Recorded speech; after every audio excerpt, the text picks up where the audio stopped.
When we talk about grief, most people think of emotions, sadness, longing, anger, and numbness. But grief is not only emotional, it's chemical, it's neurological, it's physical.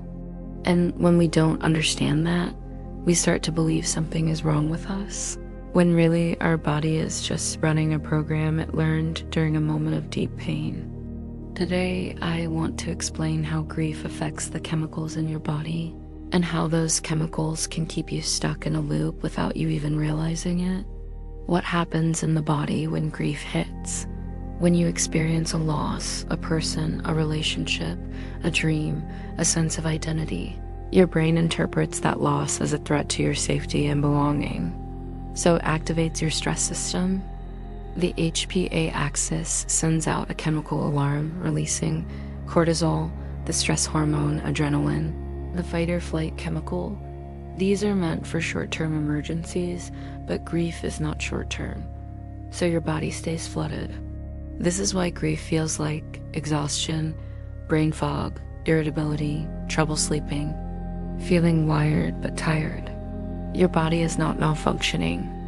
It's responding to loss the same way it responds to danger. The bonding chemicals drop. Grief also affects the chemicals that regulate connection and comfort.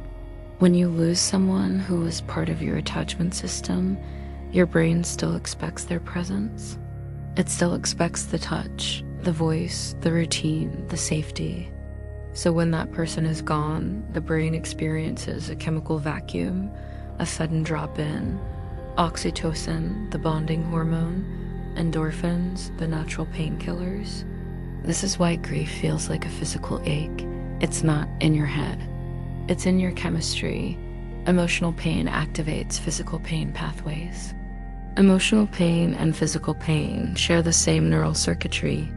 Grief increases substance P, which amplifies pain signals, inflammatory cytokines, which affect the immune system.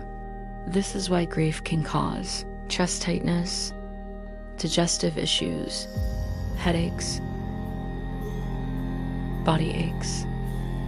Your body is literally carrying the loss.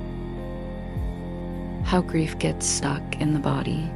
This is the part most people never learn. Grief becomes stuck not because you are weak, traumatic, or unwilling to move on. It becomes stuck because the body learns the grief state as a chemical pattern. Here's how. 1. The brain replays the loss. Every time you think about the loss, consciously or unconsciously, the same neural pathways fire, and neurons that fire together wire together. 2. The body recreates the same chemical cocktail. The moment the memory fires, the body releases cortisol, adrenaline, inflammatory chemicals, drops in oxytocin and endorphins. Your body relives the loss as if it's happening now. 3. The loop becomes a program. Over time, the nervous system learns. This is our baseline. This is what we know. This is where we stay, not because you want to stay in grief, but because your body has adapted to it. This is why small reminders can trigger big reactions. It's not the reminder, it's the chemical loop. A simple way to explain it. Grief gets stuck when the brain keeps replaying the loss and the body keeps releasing the same chemicals. Over time, the nervous system learns the grief state as a pattern. Healing is the process of teaching the body a new chemical pattern. You are not broken. You are not failing. You are not still grieving because you are weak. Your body is loyal. It learned a pattern during a moment of deep pain, and it has been trying to protect you ever since. Healing isn't about forcing yourself to move on. Healing is about gently teaching your body a new way to feel safe, connected, and alive again. And that is absolutely possible.